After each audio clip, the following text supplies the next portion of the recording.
Tonight on Cronkite News, a familiar foe returns to Phoenix for a battle of the valley. Plus, a breast cancer survivor turns to the trails to help her recovery. And new reaction from lawmakers about President-elect Donald Trump's pick for Attorney General. Good evening and welcome to Cronkite News. I'm Keith Hall. And I'm Lauren Avenatti. Thank you for joining us. GCU and ASU will face off in the Hall of Fame series tonight at Footprint Center. It will be the return of WAC Player of the Year, Tyan Grant Foster. But there's another GCU player that the Sun Devils don't necessarily want to see. Ryan Posesnik is at Footprint Center with more on this rivalry. GCU forward Jacoby Coles knows what it's like to have big moments against ASU. A year ago when he was at TCU, Coles hit the game-winning shot that essentially knocked the Sun Devils out of the NCAA tournament. Now that he is at GCU, Coles will get an opportunity to relive that iconic moment tonight. One on that big of a stage, in that moment, definitely is probably at the top of my list. And it was just an exciting moment, and I was grateful for it. After spending 3 seasons at TCU, Coles transferred to GCU in April. In his short time with the program, he has brought both high-level play and veteran experience that has led his team to some early success. I think he's coming from a winning program, and he's played a lot of college games, over 120 already. So he's been in a lot of situations, a lot of big moments, and he plays at a really good pace. He doesn't get sped up, really plays under control. In the 2 games GCU has played this season, Coles has made some solid contributions, leading the team in points, rebounds, and blocks. Not only has it gained the attention of GCU head coach Bryce Drew, but his teammates as well. He brings a lot to the team, just his leadership and, it's his role, helping the younger dudes, even helping, the older dudes. But, we love having him, and he's an amazing player. With GCU looking to repeat their success from last season, Coles will be an instrumental piece in helping the Lopes create havoc once again. Be able to play throughout the whole game and be there for my guys and, push myself. So all those things go into it, and, it's just an exciting time. Now another ASU-GCU connection in tonight's matchup is forward Duke Brennan. Brennan played 1 season with the Sun Devils and was a part of their 2023 squad that lost to TCU in March Madness. So there's definitely some familiarity on both sides. Another thing to note is that tonight's matchup will also be a doubleheader with both the women's teams tipping off at 4:30 p.m., followed by the men at 7 p.m. Reporting outside of a vibrant atmosphere here at Footprint Center, I'm Ryan Posesnik, Cronkite News.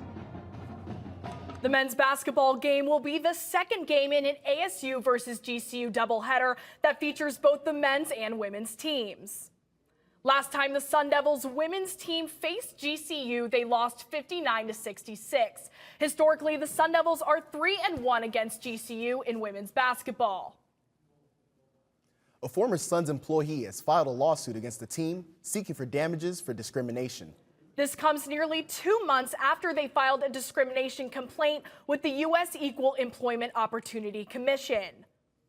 Ex-Suns employee Andrea Trishan has filed a lawsuit in the U.S. District Court in Phoenix against the Suns. Trishan served as the Diversity, Equity, and Inclusion Manager for the Suns from September 2022 to July 2023. The lawsuit cites allegations of harassment, racial discrimination, and wrongful termination.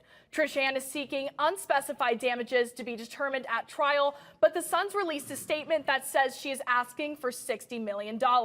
A Suns spokesperson called the claims, quote, baseless. Last night, the Suns faced off against the Kings for the second time this season. Even with Kings small forward DeMar DeRozan leaving the court early with an injury, the Suns were not able to come away with the win. The Phoenix Suns were very shorthanded last night, missing Durant, Beal, and Grayson Allen with injuries. Although the Suns were able to keep things close against the Kings, it was still not enough to get the win. Phoenix made just 13 of 43 shots behind the arc and gathered a season-high 19 offensive rebounds, but they could not find a way to beat the Kings for the second time this season. Suns head coach Mike Budenholzer was disappointed with the team's loss. I mean, we had some stretches, but overall we weren't able to, get it done, obviously. But different guys got opportunities, and Josh Okogie obviously had a great night, and again, you know, we had our moments, we had our good stretches, but we weren't able to sustain it for 48 minutes. The Suns have also dropped some new threads, paying homage to the 1995 All-Star Game, which was held in Phoenix. These new jerseys follow that same purple colorway. They released a promo video to hype up its debut this morning.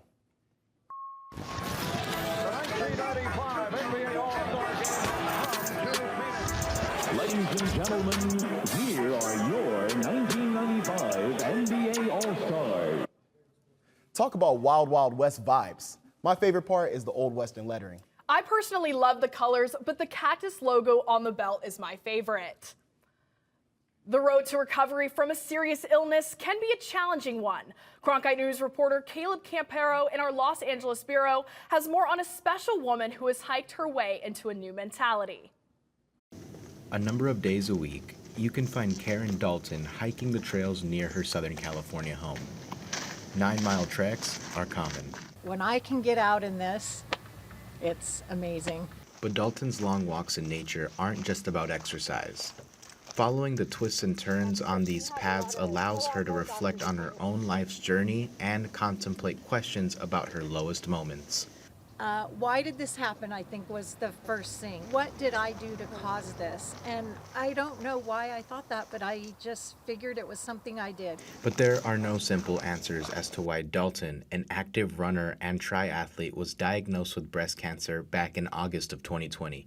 She just knew she needed to call upon her background as an athlete and, along with her husband John, to fight the disease step by step. I don't think we ever stopped.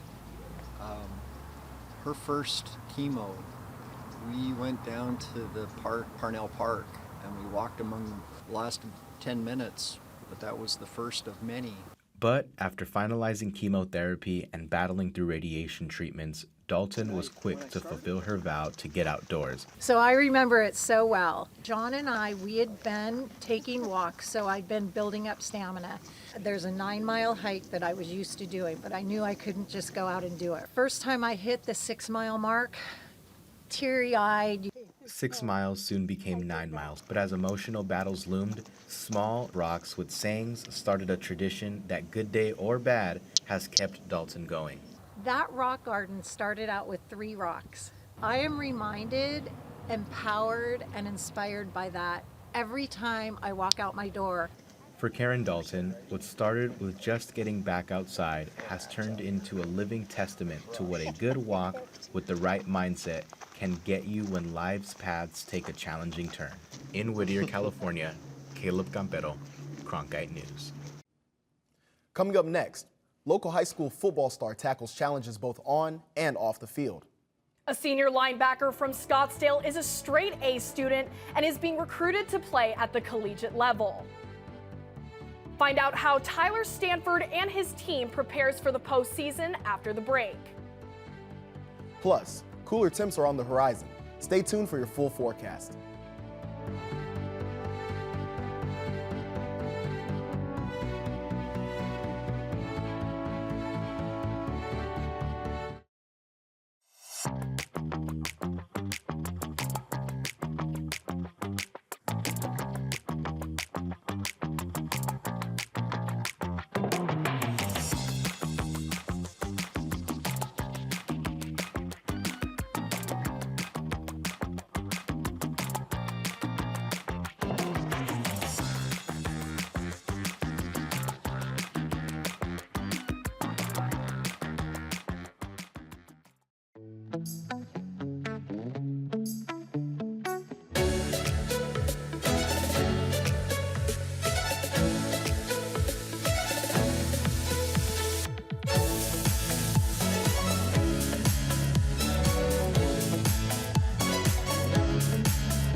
The scientists and engineers that support the next mission to Mars could be in this class. Getting a degree at ASU is a journey that can take you anywhere. Into a world of groundbreaking technology and renowned award-winning faculty.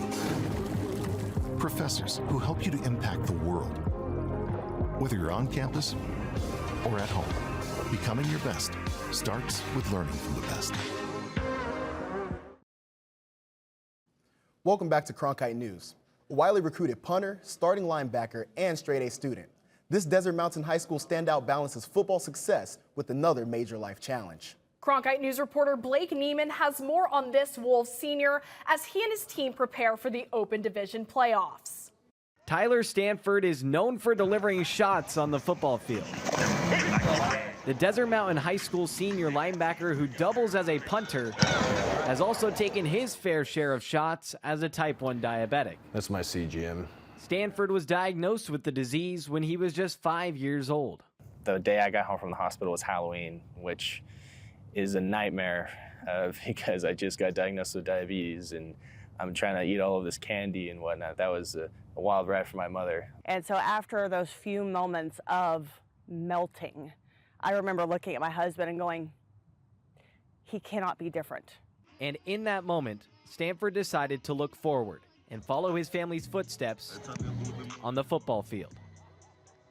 Football was just kind of a natural growing up in Texas. Football's a very big deal there and a lot of opportunities for him. So not only at a youngest age as he was a kindergartner, he started in flag, but then in first grade, he moved on to tackle. But playing a physical sport like football, especially as a starting linebacker, can be complicated. While Stanford's job is tackling his opponents on the field, he's also tackling his blood sugar levels. My blood sugar and me playing football don't get along all the time, but it's just something I have to push through, and I love the sport of football, and I don't want diabetes to get in the way. So Stanford preps for the roller coaster of his disease like he does for football. I always have insulin on me at all times. When his blood sugar levels are too high, this will connect to the site, and it pumps insulin from my insulin pump into my body. Or too low. Protein bars, juice boxes, energy chews, Powerade, all of those things are useful to me to get my blood sugar back up. On game day, Tyler keeps his bag of diabetic materials nearby on the sidelines to help moderate his blood sugar levels while playing on the field. He does keep his meter on during his games. He takes his pump off, but I can sometimes see his numbers. He's steady right now. So I do my best to try to sort of keep an eye on it. And then before halftime, sometimes I'll even come down to the end and I'll holler out at him, Tyler, and I'll like give him a sign, go give yourself, a shot or whatever. Or I'll text him because he'll check his phone too. Tyler may have to deal with more elements than most under the Friday night lights, but he's not alone. Current Baltimore Ravens tight end and Desert Mountain legend Mark Andrews also deals with type 1 diabetes, serving as an ambassador for young diabetic athletes like Tyler. He definitely has served as an inspiration for me and for a lot of other diabetics. Tyler's kind of the same mold, He may not be as big of a superstar on the football field as Mark, but in the classroom and as a person, I just think, he's outstanding. And now Tyler is helping to inspire others like those who inspired him. Diabetes doesn't always have to limit you, and if you work hard, type 1 diabetes is something that can be overcome and actually in many ways can make you stronger. Good punt, Tyler! Every day, Tyler's life is filled with ups and downs, but he isn't letting this disease define him as a person and player. In Scottsdale, Blake Neiman, Cronkite News. Stanford is also a straight-A student with an astonishing 4.52 GPA and scores of 35 on the ACT and a 1470 on the SAT, garnering the attention of some of the top colleges in the country. Turning now to the weather. It's been beautiful over the last few days across the valley. But we're in for a major cool down soon, just in time for the postseason. Mark Radici-Moras joins us now with our full forecast. Yeah, guys, those temperatures are definitely on their way down, but I think it's fair to say those cooler temperatures are going to be welcomed by Arizonans with open arms. But as we look at the evening planner for tonight, it's going to be about 72 degrees at 7 p.m. But by 10 p.m., those temperatures are going to trickle down to 64 degrees. Now let's look at the lows tomorrow. Phoenix leading the way at 49 degrees. Same with Lake Havasu at 49. Moving just north, Bullhead City 45. But as we take a look at the north part of the state. Flagstaff is 23 degrees and the Grand Canyon at 19 degrees. Now taking a look at the highs, Phoenix 73 degrees. In fact, that whole south and southeast part of the state is hottest, 78 degrees in Tucson, but quite the contrary up north. Flagstaff is going to be 47 degrees and 49 degrees in the Grand Canyon. Now, you might be wondering why those temperatures cooler up north. Well, it can be explained by the wind speeds up north. It's going to be 28 miles per hour in Holbrook, 35 in Show Low. And if you're in Phoenix, you might not notice those wind speeds quite as much. It's going to be 10 miles per hour. But as we look at the 8-day forecast, 72 degrees on Friday and heading into the weekend, it's going to be 65 on Saturday. But as we take a look at next week, it's going to be 67 on Tuesday before those temperatures rise ever so slightly. 71 Wednesday, 76 on Thursday. So there's much more pleasant temperatures. Seem like they're here, so make sure you enjoy them. Back to you guys at the desk. Coming up next, a look at the news headlines from across Arizona and the nation, including the newly elected congresspeople from Arizona who are in Washington today, and the plan to provide shade across the valley for years to come, how the city plans to do it when we return.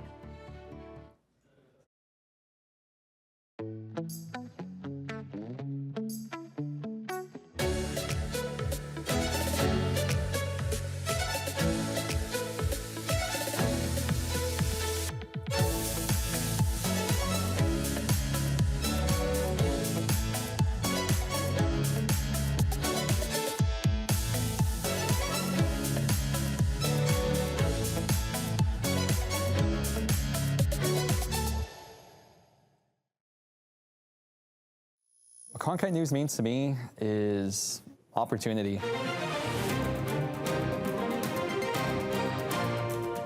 We do news right at Cronkite News, serving a community ethically, honestly, and truthfully. And we can provide a necessarily different angle, different voice for those people that really need it.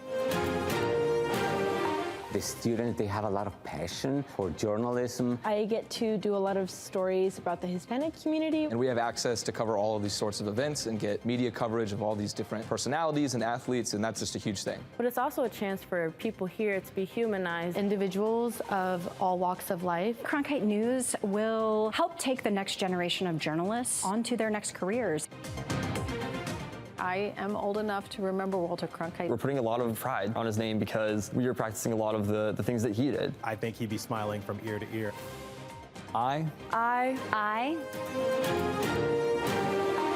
We are Cronkite.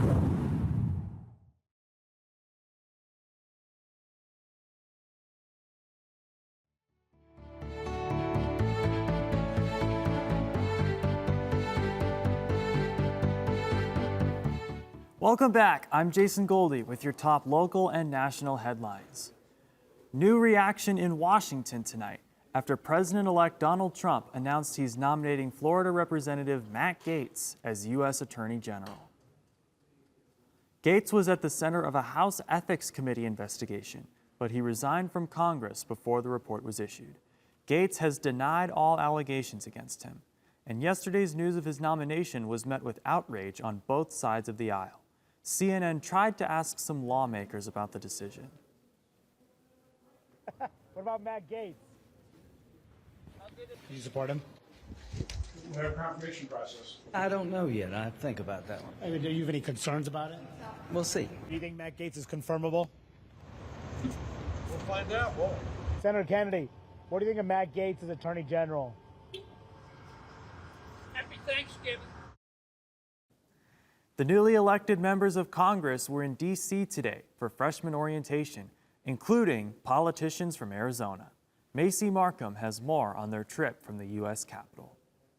Democrat Yasmin Ansari will fill the seat left vacant by Senator-elect Ruben Gallego. The former Phoenix City Councilwoman coasted to victory in her solid blue district, but is facing a less friendly atmosphere in Congress, where Republicans have a lock. Immigration is high on her priority list, but she'll have little influence over the issue for now, as a freshman on the minority side of the House.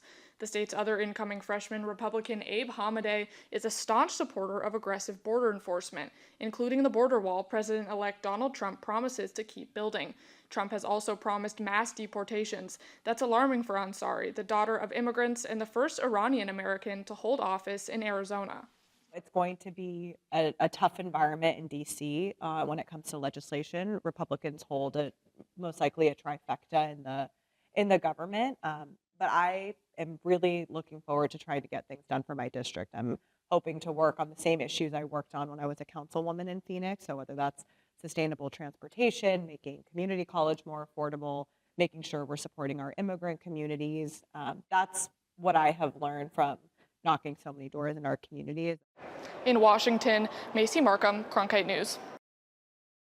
Back here in Arizona, Governor Katie Hobbs is congratulating all who ran for office in our state. In a statement, Governor Hobbs also said she understands some may be disappointed with the results of this year's election, but added that she wants to focus on seeking common ground. The governor also said that the election is behind us. It's time to, quote, get to work. About 173 Californians are moving to Arizona every day, and a new report finds over the last decade, over 630,000 Californians have made Arizona their new home. With Arizona home prices averaging about half of California prices and cheaper rent, State 48 has become a popular spot for those leaving California. Nearly 8,700 people have relocated to Maricopa County from Los Angeles. Of course, Maricopa County was the top destination, followed by La Paz, Mojave, and Yuma counties. More shade is soon coming to the valley. Mayor Kate Gallego and the Phoenix City Council passed the Shade Phoenix Plan, a guide that will help increase more shade throughout the city to help people beat the heat. The plan includes planting 27,000 trees and creating 550 shade structures within the next 5 years. This would double the number of trees planted annually. With Phoenix and the surrounding areas setting record temps this past summer, the hope is the shade will help cool Phoenix down. In the plan, Mayor Gallego says shade can make up a 30-degree difference. Starting tomorrow morning, the Arizona Humane Society will be offering free vet services to veterans. The Vets for Vets event will be taking place at the Carl T. Hayden VAMC off of 7th Street. The mobile veterinary clinic will be offering free wellness exams, vaccinations, microchips, and spay and neuter vouchers. Appointments are required. The event runs from 8 a.m. to 4 p.m. If you can't make that event, the mobile clinic will be out this weekend, offering low-cost services. Saturday, the clinic will be in Phoenix, and Sunday, it will be in Mesa. That's it for your top local and national headlines. I'm Jason Goldie, sending it back to Lauren and Keith. Lindsey Vonn is one of the most decorated skiers of all time. That's right, she holds 3 Olympic medals. But a knee injury forced her to retire. But she may not be out of the game for good. After the break, we'll have her stunning announcement about the future of her career. When I was younger, there were no engineers around me. So I had to become my own role model. At ASU, I wasn't just learning to be an engineer. I was actually engineering. And graduating, I already had real-world jobs lined up. Before ASU, my goal was to be a strong, confident woman. And when I left, I became a strong, confident engineer. Innovation at the Walter Cronkite School is pushing the boundaries of traditional journalism. Storytelling has evolved over the years. This is part of that evolution. Students in the Innovation and Entrepreneurship Lab are using emerging technology to create scenes in augmented and virtual reality, coding playable games, and bringing the audience into the story. They're only limited by their imagination and their willingness to learn. Find out more at cronkite.asu.edu. The scientists and engineers that support the next mission to Mars could be in this class. Getting a degree at ASU is a journey that can take you anywhere. Into a world of groundbreaking technology and renowned award-winning faculty. Professors who help you to impact the world, whether you're on campus or at home. Becoming your best starts with learning from the best. It seems like the world has been waiting for a flying car for years. And now it appears the flying car is finally here. The car was developed by a Chinese automaker and made its debut this week at an air show in China. The car is all electric and big enough for 2 people and can go up to 6 flights on a single charge. Mass production is expected to begin soon and will be available sometime in 2026. Meanwhile, several people in California stand accused of insurance fraud by using a bear suit. A person wearing this bear costume allegedly damaged 3 luxury cars, then made fraudulent insurance claims to the tune of $140,000. Well, this was all too much to bear, and several people were arrested and are now accused of insurance fraud. Finally tonight, one of the greatest skiers of all time is coming out of retirement. That's right, 3-time Olympian Lindsey Vonn says she is ready to hit the slopes once again. Vonn retired 5 years ago, and since then, she's had a knee replacement and plenty of rest. In an interview with the New York Times published today, Vonn says she is ready to return. Vonn is one of the most decorated skiers of all time, winning 3 Olympic medals. That's it for tonight's edition of Cronkite News. I'm Keith Hall. And I'm Lauren Avenatti. Thank you for joining us.